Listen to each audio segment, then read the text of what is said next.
हम इसकी मान्यता रद्द नहीं होने देते। तो मतलब आप ये कह रहे हैं कि आपने इसकी मान्यता रद्द होने दिया है? आज आप ये मान रहे हैं कि आपने इसकी मान्यता रद्द होने दिया? आप ये कह रहे हैं कि आपने इसकी मान्यता रद्द होने दी? बिल्कुल, इसकी मान्यता रद्द के लिए हमने मांग की थी। आपने मान्यता रद्द होने की मांग की थी कि यहाँ पर नहीं, आपने कॉलेज की मान्यता रद्द हो जाए इसकी मांग की थी आपने? हमने दो चीजें मांगी। राकेश बजरंगी जी, आप दोहराइए अपनी बात को। आप कह रहे हैं कि हमने कॉलेज की मान्यता रद्द हो जाए इसकी मांग की थी, आपने भी कहा है। देखिए, दो चीजों के ऊपर बोल रहा हूं। हाँ, मैं आ रहा हूं ना उसी के ऊपर। हमने कहा था कि या तो इसके अंदर 100% हिंदू बच्चों को जो है वो एडमिशन दी जाए, या इस कॉलेज को बंद कर यहाँ गुरुकुल खोलने का काम जो है ओके, आपने कहा था कि या तो आप आगे अपनी बात कीजिए। राकेश बजरंगी जो लीडर है राष्ट्रीय बजरंग दल को, वो कह रहे हैं कि हमने मांग की थी कि कॉलेज की मान्यता रद्द की जाए, या भी उन्होंने कहा है स्क्रीन पर। जी, अब आप आगे बात कीजिए। जी बोलिए। देखिए, हमने बार बार ये कहा कि ये पैसा जो है ये श्राइन का है, श्राइन में केवल हिंदू जाते हैं। तो जब मैंने कहा कि सुप्रीम कोर्ट की गाइडलाइन है कि जो किसी धर्म का पैसा वो उसी धर्म के ऊपर खर्च होगा, तो हम किसी और धर्म के बच्चों को जो है वो अपने पैसे से डॉक्टर क्यों बनाएंगे? तो हमारी तो मांग थी सीधे सीधे, ये पैसा हमारा। भाई, आप मांग कुछ और भी रख सकते थे ना। आप ये कह रहे हैं कि हमने कॉलेज की मान्यता रद्द करने की मांग की थी, ये तो बड़ा अजीब है। और आप खुश भी हो रहे हैं कि मान्यता रद्द होगी, हमने मांग की थी। चलिए, ओके, गुड, ठीक है, अच्छी बात है। बिल्कुल, आज हमने खुशी मनाई है जी। हिंदू समाज खुश है, पूरा लोग सड़कों के ऊपर थे। आज ढोल नगाड़े बजाए गए हैं, हलवा बांटा गया, मिठाइयां बांटी गई हैं। तो हम तो खुश होंगे कि हमारा पैसा जो है वो बच गया, हमारा पैसा सेव हो गया। अब ये हिंदू समाज के लिए ये पैसा खर्च होगा, ना कि किसी और धर्म के बच्चों को डॉक्टर बनाने के लिए। वो भी 90 से 95% बच्चे जो है वो दूसरे धर्म के हमारे पैसे से डॉक्टर बनेंगे। ये तो कोई नहीं चाहेगा, कोई भी। ये भी नहीं चाहेंगे कि इनका पैसा कहीं। भाई, अगर किसी ने नहीं चाहा था, किसी ने नहीं चाहा था, तो ये हुआ ही कैसे? सवाल तो ये, आप कह रहे कोई नहीं चाहेगा, कैसे हुआ था ये? उनका दाखिला कैसे हुआ था? किससे अलाउ किया था? एग्जाम किससे कंडक्ट किया था? परमिशन किससे दी थी? हमारा पैसा किसी और के ऊपर खर्च हो, ये हम नहीं चाहते। हमारा पैसा केवल हिंदू बच्चों के लिए, हिंदू धर्म के उत्थान के लिए, वहां यात्रा के रख रखाव के लिए, उनकी सहूलियत के लिए, गुरुकुलों के लिए। हमने तो ये मांग की कि ये जब श्राइन बोर्ड ने ये नेशनल राष्ट्रीय चिकित्सा आयोग ने इसको बंद किया है, तो इस यहाँ पर गुरुकुल खोलना चाहिए। ठीक है, हमारे लोग जो है, मैं आपके पास फिर आऊंगा। नेशनल कन्वीनर और अपने धर्म का ज्ञान प्राप्त करें, अपने ग्रंथों का ज्ञान प्राप्त करें। ठीक है, ओके। राष्ट्रीय बजरंग दल के लीडर ये कह रहे हैं कि इसको गुरुकुल में तब्दील कर देना चाहिए, यहां पर धर्म की शिक्षा दी जानी चाहिए। मेडिकल कॉलेज से बेहतर यह होगा कि धर्म की शिक्षा यहां पर दी जाए। ठीक है, यही बात आप कह रहे हैं। नासिर ख्वामी हमारे साथ मौजूद है, national convener Jammu Kashmir student association के। नासिर, आपका क्या कहना है? ये जो खबर है कि एक कॉलेज जहां पर 50 बच्चे पढ़ते, डॉक्टर बनते, उस कॉलेज की मान्यता रद्द कर दी गई, यह बताते हुए कि ये कॉलेज अपने मानकों पर खरा नहीं उतरता, स्टैंडर्ड्स पर वो खरा नहीं उतरता, इसलिए रद्द। Your reaction? जैसा कि आज आप जानते हैं कि जो है माता वैष्णो देवी की तरफ से जो आज जो माता जो उसकी मेडिकल रिकग्नाइजेशन है उसको किस तरह विड्रॉ और रिवोक किया गया है। हम मानते हैं कि ये जो बीजेपी है और जो इसके कट्टरवादी जो दल एसोसिएटेड है उनकी मुस्लिम विरोधी मानसिकता दिखाता है कि मुस्लिमों को प्रति इनका क्या स्टैंड रहा है। वो बेसिकली हिंदुस्तान और पर्टिकुलरली जम्मू कश्मीर के मुसलमानों को रिफ्यूजीज के तौर पे, थर्ड क्लास सिटीजन्स के तौर पे जो है ट्रीट करना चाहते हैं। नंबर एक। नंबर दो कि जो इस यूनिवर्सिटी में 50 बच्चों का एडमिशन हुआ था वो जैसे हमारे जो साथी हैं इमरान साहब ने कहा कि वो मेरिट पे हुआ था, उसमें किसी धर्म को लेके उसमें यह नहीं कहा गया कि वो मुस्लिम है, वो सिख है, वो बौद्ध है। उनको जो एडमिशन मिला है वो एक पर्टिकुलर एक जो है एग्जाम, नीट एग्जाम में उन्होंने अपियर हुए। नीट एग्जाम में जब वो अपियर हुए उनका रिजल्ट उनके फेवर में आ गया, वो मेरिटोरियस बच्चे थे, उन्होंने एडमिशन हासिल किया। उनको यह नहीं बताया गया कि ये हिंदू है, ये मुसलमान है, ये सिख है, ये जैन है।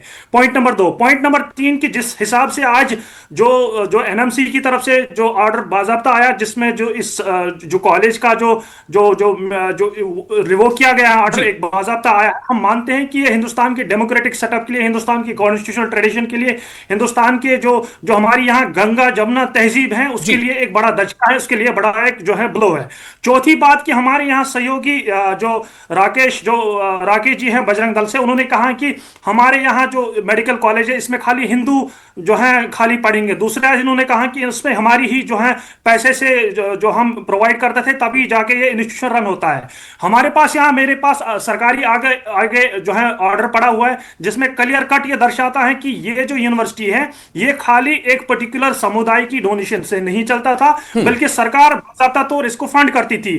2017 से लेकर 18 तक इसको इस इंस्टीट्यूशन को जो है 10 लाख रुपए जो है सरकार की तरफ से और जो है पैकेज मिला है, फंड्स मिले हैं। इसी तरीके से 18 और 19 के बीच 50 लाख, इसी तरीके से 19 से 20 के बीच जो है 5 करोड़ रुपए आए हैं, 20 से 21 19 करोड़ 70 लाख रुपए आए हैं, और उसके बाद जो 24 और जो 25 का कार्यकाल था उसमें 28 करोड़ रुपए आए हैं। जी ठीक है। कुल मिला के इस यूनिवर्सिटी को 121 करोड़ रुपए आज तक फंड आए हैं। अब ये कहना कि ये पर्टिकुलर धर्म से चलती है, मुझे लगता है ये बड़ा ही दुर्भाग्यपूर्ण है। ये शायद व्हाट्सएप यूनिवर्सिटी से यहाँ ज्ञान लेके आते हैं, फिर यहाँ कहते हैं कि नहीं जी इसमें पर्टिकुलर एक समुदाय से नहीं पढ़ेंगे। जब जामिया जैसे जो अकलियती इंस्टीट्यूशन है, जब अलीगढ़ जैसे अकलियती इंस्टीट्यूशन में जब वहां पे एडमिशन आप लेते हैं, आपको खाली माइनॉरिटी स्टेट्स तो है उसका, लेकिन उस यूनिवर्सिटी में खाली एक पर्टिकुलर समुदाय के लोग नहीं रहते, उसमें जो है हिंदू जैन क्रिश्चियन के लोग नहीं रहते। मैं आता हूं सेकंड राउंड पे। मैंने अपने सारे मेहमानों को फर्स्ट राउंड में बोलने का मौका दिया, मैं चाहता हूं सेकंड में बातचीत करें। अब आप फ्री हैं, आप कोई भी सवाल कर सकते हैं एक दूसरे से, लेकिन पहले मेरा सवाल आपसे ही होगा कि नासिर आगे क्या? जम्मू कश्मीर का स्टूडेंट एसोसिएशन जो है, आप उसके नेशनल कन्वीनर हैं, आगे क्या आपके लिए क्या बच रहा है आगे करने को? देखिए, हमें उम्मीद है कि सरकार इस पे कोर्स करेक्शन करेगी, क्योंकि ये बड़ा ही, जैसे मैंने कहा कि हमारे देश में जो है गंगा जमुना तहजीब है, गंगा जमुना तहजीब को जो है उसको प्रिजर्व करना चाहिए सरकार। ठीक है, ओके, चलिए मैं वापस आता हूं विक्रम जी के पास। विक्रम जी, मेरी कोशिश सिर्फ ये थी कि मैं तमाम जो पैनलिस्ट हैं उनको मैं बराबर समय दे पाऊं और किसी को ये ना लगे कि भाई मुझे कम वक्त मिला या मुझे ज्यादा वक्त मिला। विक्रम जी, मैं आपसे ये जानना चाहता हूं कि इसको कैसे देखा जाए, मतलब इसके दो पहलू हैं फिर सीधे तौर पर।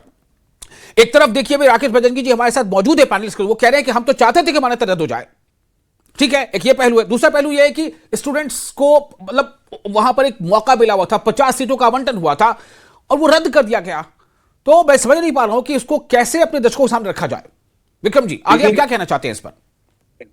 देखिए, मेरा जहां तक मानना है, हमको इसके दो पहलू हैं। इस सारे जो पूरा प्रकरण हुआ इस मेडिकल कॉलेज को, श्री माता देवी वैष्णो माता कॉलेज को लेके, इसमें दो पहलू हैं। एक तो ये आस्था का विषय बना, और हम सब जानते हैं, जैसे हमारे अभी दोस्त ने कहा, वो जो गिनाया उन्होंने, जितने जितने फंड्स आए हैं वो मेडिकल कॉलेज बनने के लिए, उसमें से कोई पैसा इस्तेमाल नहीं हुआ। मेडिकल कॉलेज जो भी बना वो श्राइन बोर्ड के अपने पैसे से बना। हालांकि अलबत्ता ये बात सही है कि श्राइन बोर्ड ने सरकार से वक्तन फवक्तन मदद ली है जी। जहां तक इस मेडिकल कॉलेज की बात है, मेडिकल कॉलेज जो बना वो श्राइन बोर्ड के पैसे से बना, और लोगों की आस्था उसमें थी कि भाई जिस श्राइन पे एक हिंदू समाज के लोग जाते हैं और वो उस पे अपना ऑफरिंग चढ़ाते हैं, उसमें जो पैसा इकट्ठा होता है, इसमें भी दो लाइंस ऑफ थॉट थी। कुछ लोग समझते हैं कि भाई जैसे राकेश जी ने कहा कि यहाँ पे कोई धार्मिक सनातन को आगे बढ़ाने के लिए, धार्मिक काम करने के लिए कोई इंस्टीट्यूट बनना चाहिए था। तो मतलब आप कह रहे हैं कि अगर राकेश बजरंगी ये कहते हैं कि मेडिकल कॉलेज ना चला के उसको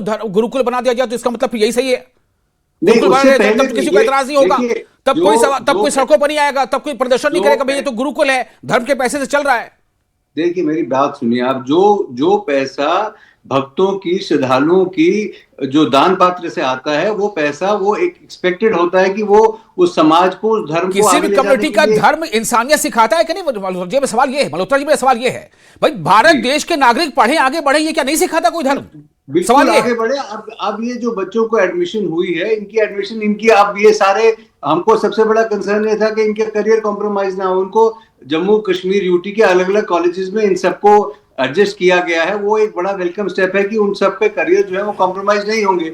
और जहां तक एक धर्म, आपको धर्म की इमरान मैं आपके पास चाहता हूं, वक्त कम है, इमरान अभी डाला, मैं आपके नेशनल कॉन्फ्रेंस का आगे स्टैंड क्या होगा, और अगर आज नेशनल कॉन्फ्रेंस में क्या जश्न मनाएगी की गई है और एक ऐसा सोल्यूशन निकला है जिसमें आपको ठीक महसूस हो रहा है, तो उसको हमको वेलकम करना चाहिए। ओके इमरान, देखिए, इसमें मैं फिर से वही बात दोहराऊंगा, ये जश्न मनाने की न्यूज नहीं है। ये आज जो हुआ है ये एक डार्क डे के तरीके से हम इसको मानते हैं। आप देखिए कि जो कंट्री में साइंटिफिक टेम्पर होना चाहिए, प्रमोट होनी चाहिए साइंटिफिक चीजें, जी मैं राकेश जी आपके पास आ रहा हूं, एक सेकंड। हाँ यहाँ पे तो उसके बरक्स हो रहा है। जी। तो ये एक अनफॉर्चुनेट है। मैंने वही बात दोहराऊंगा कि पूरी कंट्री में पीपल एजिटेट करते हैं कि हमको मेडिकल कॉलेज दे, हमको इंजीनियरिंग कॉलेज दे। यहाँ पे जो बीजेपी और जो आरएसएस और जो बजरंग दल कर रही है, ये तो सारा बरकस कर रही है। ये वो डिमांड कर रही है जो डिमांड अभी तक मैंने पूरे जो हिस्ट्री अगर हिंदुस्तान के पिछले 70 सालों में ऐसा कहीं नहीं हुआ होगा कि एनसी आगे क्या करेगी? एनसी की सरकार है जम्मू कश्मीर में, इमरान, सवाल ये है। ये देखिए, आप समझिए, ये नेशनल कॉन्फ्रेंस के हद इख्तियार में नहीं है। ये डिसीजन जो है यूनियन गवर्नमेंट ने लिया है। ये डिसीजन जो है थ्रू एलजी साहब के पास, पहले एलजी साहब के पास गया, उन्होंने इसको फॉरवर्ड करके खामोश रहेगी एनसी? खामोश नहीं रहेगी, हम इस पे बात करेंगे। खामोश नहीं रहेगी, हमने बात की। राकेश साहब कुछ कहना चाह रहे थे? राकेश बजरंगी, लीडर राष्ट्रीय बजरंग दल। राकेश, देखिए, जिस प्रकार से ये कह रहे थे कि यूनिवर्सिटी को ग्रांट आई है, मैं उनकी एक बात क्लियर कर दूं कि जो मेडिकल कॉलेज के अंदर है वो एक भी पैसा जो है वो सरकार का नहीं लगा उसके अंदर। ये पूरी तरह से जो पैसा है वो श्राइन का पैसा था और अभी तक एक पैसा जो है मेडिकल कॉलेज के अंदर नहीं लगा। दूसरी बात कि हमने जब 62 दिन पहले यानी कि 5 नवंबर 2025 में सबसे पहले हमने आवाज उठाई थी, तो हमने पहले ही कहा था कि एडमिशन ना दी जाए, इन बच्चों को दूसरी कॉलेजों में जो है वो शिफ्ट किया जाए। हमने बच्चों के खिलाफ कभी विरोध नहीं किया। हमने कहा बच्चों की पढ़ाई खराब नहीं होनी चाहिए। भाई मेरा वहां दाखिला था, मैं वहां पढ़ना चाहता था, मुझे वहां पढ़ने से रोका जा रहा है, मेरा विरोध नहीं हुआ। सवाल ये है, मैंने अपनी पसंद से चुना। मान लीजिए कोई एक छात्र कहेगा मैंने अपनी पसंद से यहां पढ़ना चुना, अब आप कह रहे हैं कि आपने विरोध नहीं किया, उसका तो वहां से खत्म हो गया। हमने पहले ही हमने विरोध किया ना कि इस कॉलेज के अंदर जो है वो दूसरी कम्युनिटी के बच्चे हमारे पैसे से नहीं पढ़ सकते। ये क्लियर लाइन है आपकी। ओके, ये आपकी क्लियर लाइन है कि दूसरी कोई कम्युनिटी का बच्चा वहां नहीं पढ़ सकता। ये आपकी क्लियर लाइन है। ओके ओके, जी बिल्कुल। ओके, नासिर मैं आपके पास आना चाहता हूं। नासिर आपके पास आना चाहता हूं, आप क्या करेंगे? नासिर वहां पढ़ने के लिए आपको मना ही है। नासिर, उमर अब्दुल्ला किस प्रकार की बात कर रहे हैं? नासिर, उमर अब्दुल्ला अपने बच्चे और हमारे बच्चों को नालायक बताते हैं। जी, वो कश्मीर के मुख्यमंत्री बनते, जम्मू के मुख्यमंत्री नहीं बनते। तो फिर वक्त कम है हमारे पास। नासिर जल्दी से अपनी बात रखिए। देखिए, जिस तरीके से राकेश जी अपनी बात को रख रहे हैं, लग रहा है कि ये शायद सरकारी डाटा जो सरकार ने जो फराम किया हुआ है कि हमने इतना पैसा इस यूनिवर्सिटी, इस इंस्टीट्यूशन पे खर्च किया है, ये उस चीज को देखा, वो डाटा देखा, दूसरा यूनिवर्सिटी का डाटा है। दूसरा जो